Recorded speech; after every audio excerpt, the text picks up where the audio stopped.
This is the Dudes Talking About LOL podcast, episode 3, Pentaweek, recorded 7/9/2013.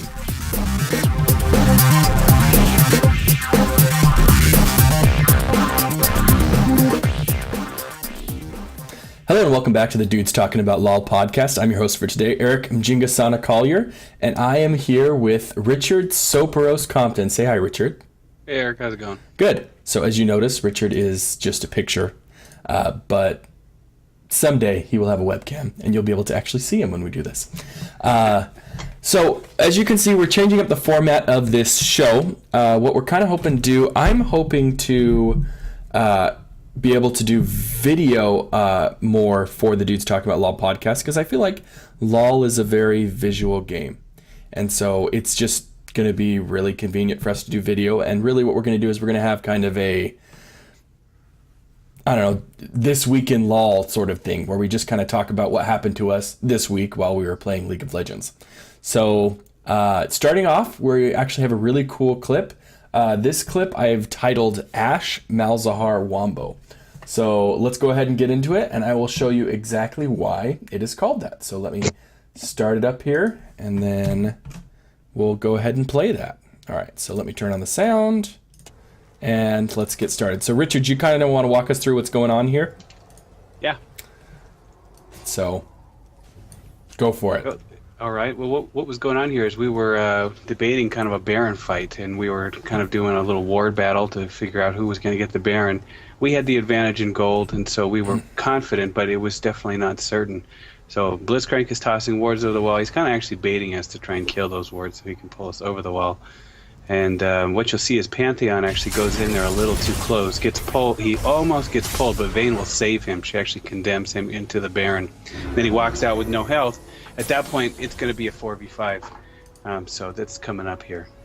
Yeah. As you can see, we're dancing there with the wards. I should mention that at this point I said we need somebody ranged to take out these wards, and Pantheon thought, hey, I'm ranged. Not. But here's that. So go ahead. I'll shut up now. He almost got pulled there. So he walks out. Hecarim thinks he's going to initiate here at the top, and he actually does cut Pantheon and I out of the picture. But Nunu walks into the bush and starts his ult, and this was really critical to it because they were all stuck here. Malzahar's puddle comes down, and then my ult comes in, and you get the combined AoE of standing in the Malzahar puddle with my ult. And Brent, or Captain Aptos, we duplicated this a few times, and it is really a neat play to stun them inside of that puddle in combination with his ult. Hecarim was locked out of the fight and came in there at the end.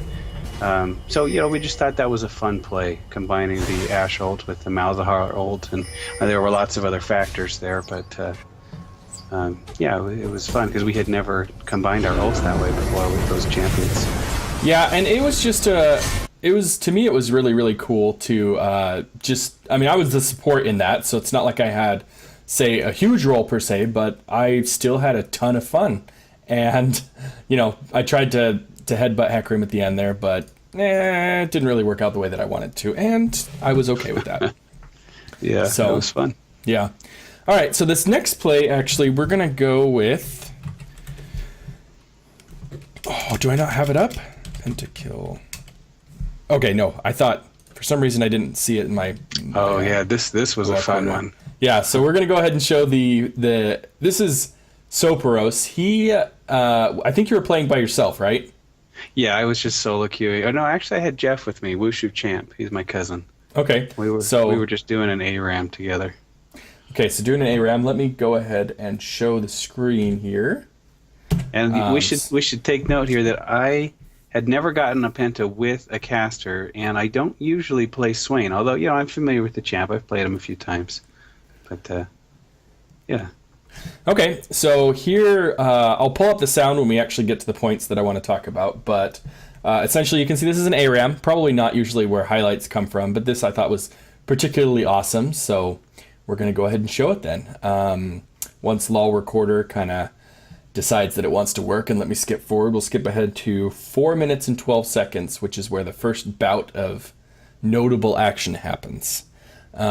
You can kind of see it. I mean, I wouldn't say that the teams are terribly skewed. Obviously, Your team had quite a bit more damage than their team, but they had a LeBlanc and a Fizz, so they had some assassinators. So it wasn't really, really nice AOE. That was where we had the advantage, I think. Yeah. Okay, so I'm gonna slow this down to about half speed, and we're gonna go to 4:03, which is kind of when the fight begins to initiate. So you can see here, blue's pretty low.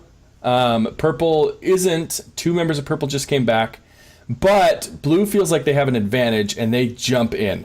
Now Swain is right here, so keep your eye on him. Throws down his bird onto the highest health person, and that bird starts doing some damage. Notice how Swain is not level 6 yet.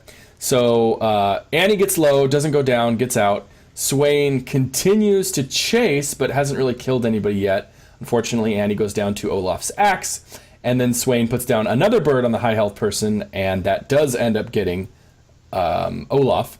And then Swain kind of sticks around. You can see the team is actually doing a really good job of damaging the enemy team. At which point, I'm not sure how you get this kill. Oh, it's your bird again. That bird's OP. Yep, it's the bird. And all I have is a catalyst.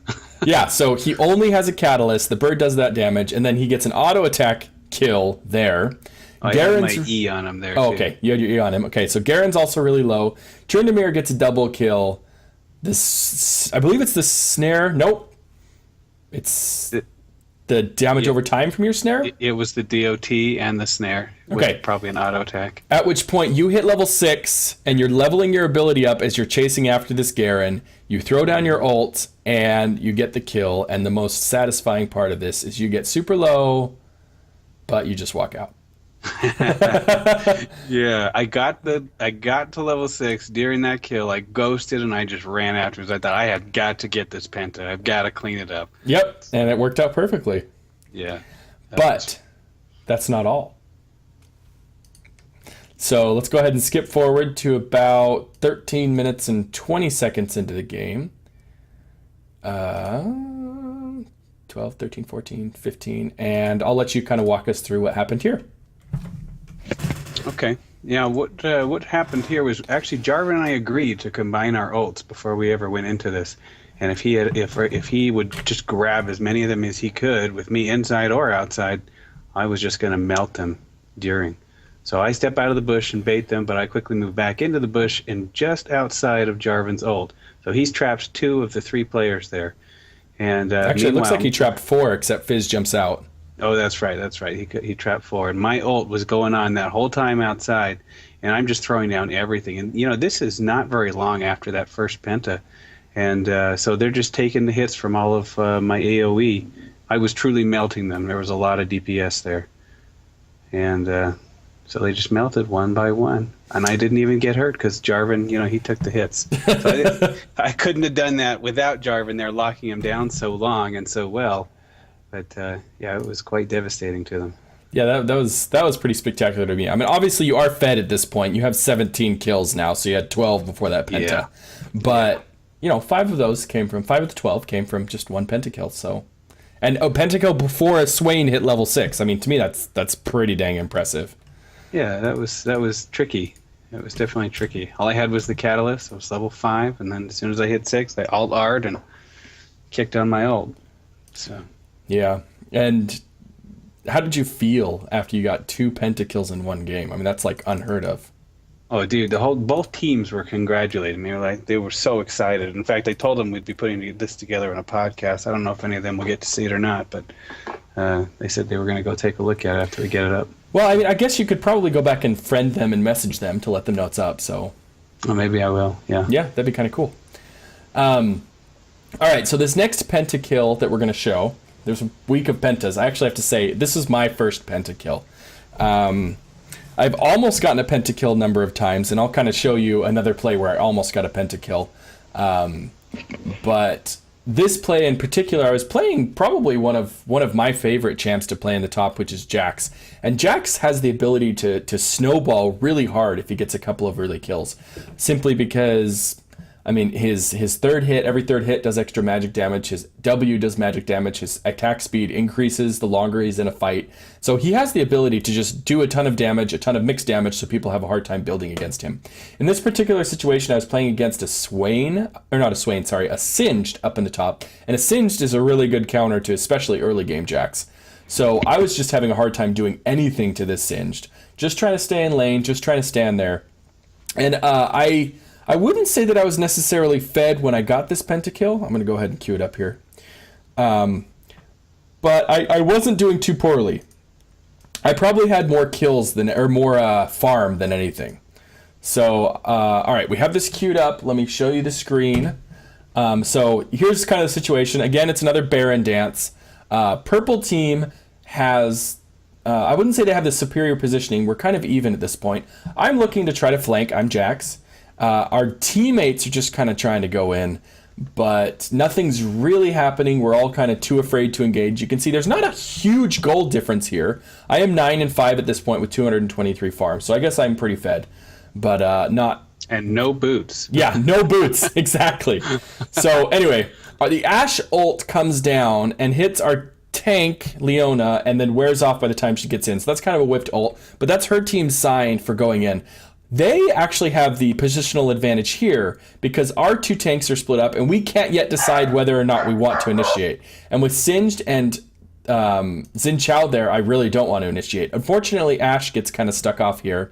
And you can see Leona's just doing her best to CC. Draven's doing a bunch of damage, but he doesn't quite go down. And I come around the backside, and then this is when I engage. I see Annie, who I know I have to kill. So I jump on her, and then pick up the kill with my stun on Taric, and then immediately start melting this Annie. But she stuns me, so I stop doing damage. And then I get close enough to her to land one more in power after I leap on her, and she goes down. At this point, I've been crowd controlled quite a bit. I've been slowed. I'm chasing a Singed, so I'm like, I need lifesteal. So I turn around, start going after Xin Chao. Donation for you. My team does quite a bit of damage. Dallas. And then Dallas. We just continued to melt down their team. And so at this point, I have a... Sorry, I'm gonna close the door so the dogs don't run out. At this point, I have a Quadra kill. Can you get them a donation for the flag? And I didn't think I was going to get the Penta because Ashe flashes across the wall. But then Twisted Fate ultimates, sends him back into our team. She gets stood aside. She gets stunned up, has virtually no health by the time I jump in.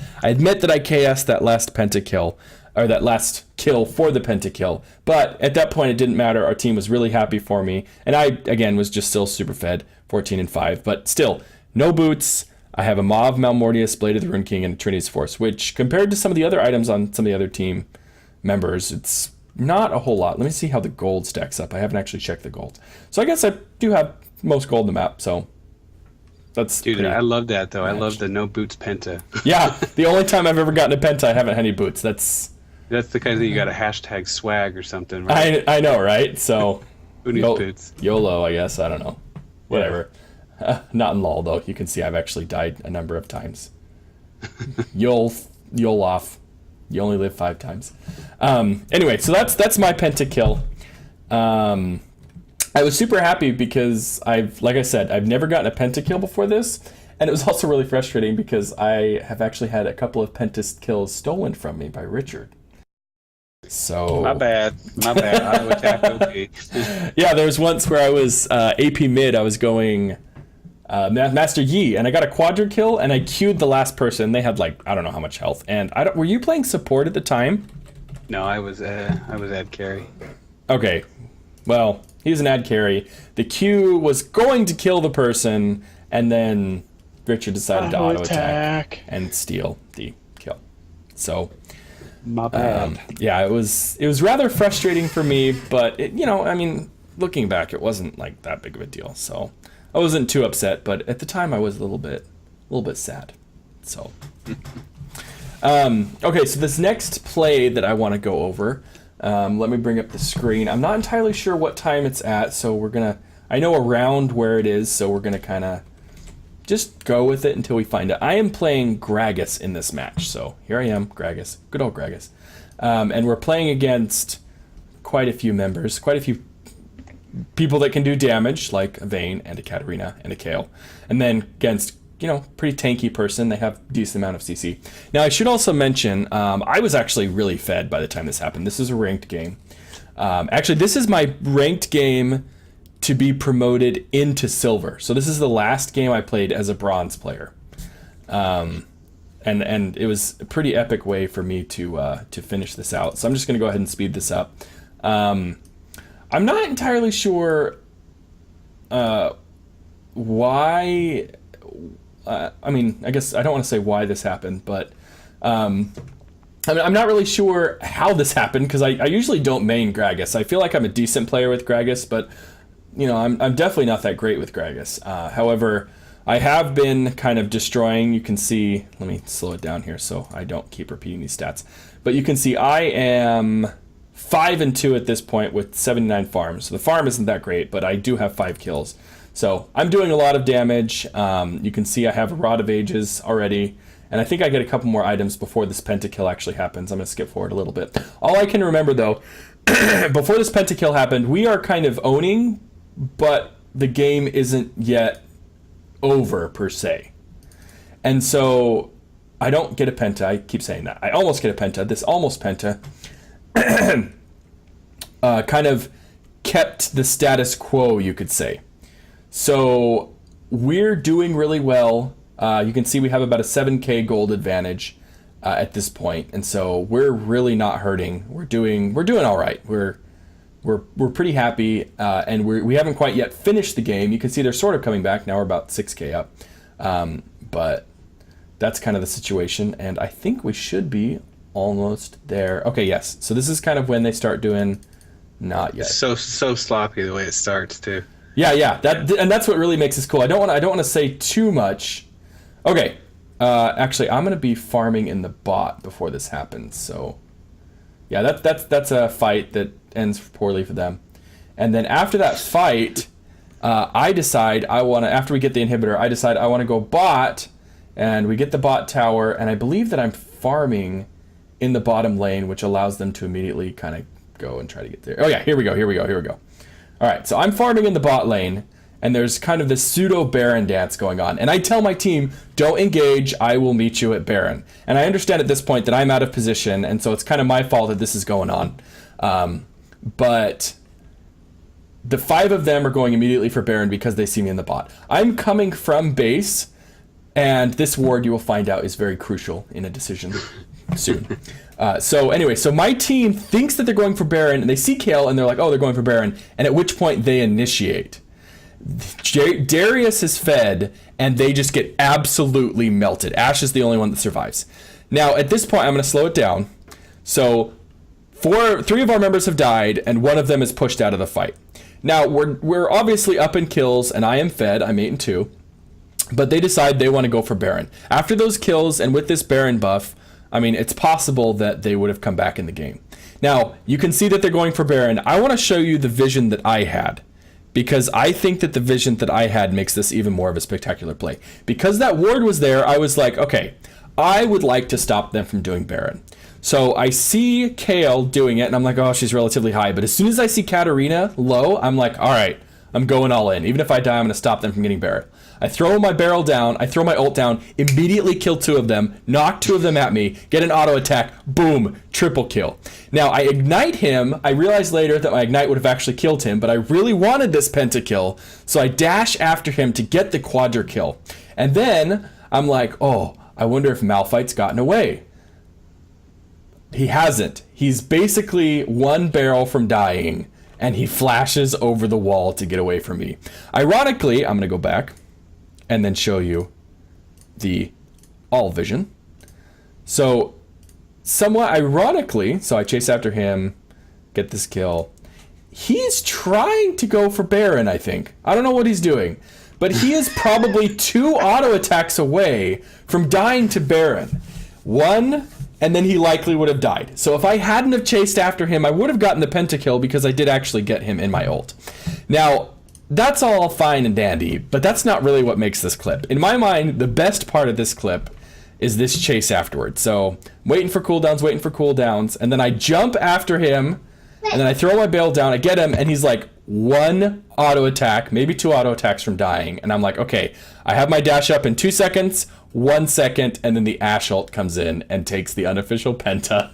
But she fired that essentially when she was at base. So just that a is really one of the sickest Ashe ults I've ever seen. just a really funny play. When he was standing over here, I'll go back so you can see it. She fired that ult when he was standing over here in this area. So you can see he's going. Ashe just respawned. He's standing over by his turret. I'm not entirely sure what she wanted to accomplish this, but you can see she fires that ultimate when he's still standing over here. So it's just, I don't know how it happened, but it was just really, really funny. And at that point, even the other team was kind of raging at Malphite, saying, oh, you should give him the Pentakill. And then he raged at his team, like, oh, no, I'm not going to give him the Pentakill. So anyway, I'm not going to show you where I died of Vayne. But needless to say, I do die of Vayne. So that is kind of my I don't want to call it an unofficial Penta, my unofficial 1v4, 1v5 Quadra kill with the assist from my team, I'll call it. Such a fun play. Yeah. That's such a neat video. Yeah, it just, to me, it was just, I don't know, it was pretty fun. It was pretty spectacular, so. Yes. The last thing that we want to show you is actually Ezreal. Oh, my blue build Ezreal. Yeah. T-I-L-E, Comatile, all right. Oh, I don't think I have it anymore. Oh, that's unfortunate. Oh, that's all right. Okay, well, do you want to... Long story short, blue build Ezreal is a little more viable than I ever thought it was. I didn't try it for a long time, but I did it through a few matches, and it works beautifully. So. Okay, yeah, I mean, the one thing that I would say, I kind of like, I'm going to call it purple build Ezreal.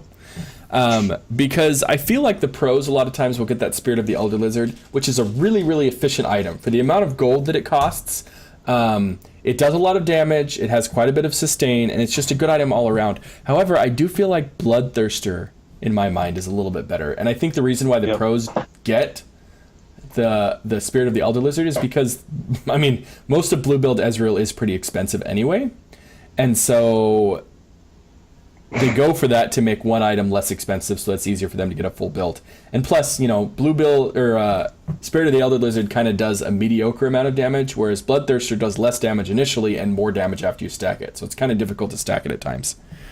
But if you can get that Bloodthirster, especially in long games where you have a lot of kills, then I think that item's better. So. Yeah, I've started switching it out for the Bloodthirster. You get more lane sustain that way, and ultimately more damage. So, purple build Ezreal, it's the way to go. Although the DOT true damage is nice on the Lizard Elder. That is very true. That is, I'm not going to disagree with you there. The only thing is I just think that the DOT catches people off guard, and you can kill people that way. However, the Bloodthirster will do more damage up front. So it's true. It's absolutely true. Okay. Well, so my name, again, is Eric Mjingasana Collier. I'm here with Richard Sopros Compton. This is the Dudes Talking About Law podcast. If you go to our website, kind of down in the bottom right, we have this contact information box. And this is how you can get a hold of us. So if you want to send us an email, you can shoot us an email. Down here on the bottom left, it kind of shows you what the email is. If you click on it, it will open up your default email client so you can email us. But it's comments@dudestalkingaboutlol.com. That's comments@dudestalkingaboutlol.com. Or you can leave us a voicemail. Our number is 832-LEGEND-0. That's 832-534-3630. Thanks for tuning in. Good luck and happy gaming.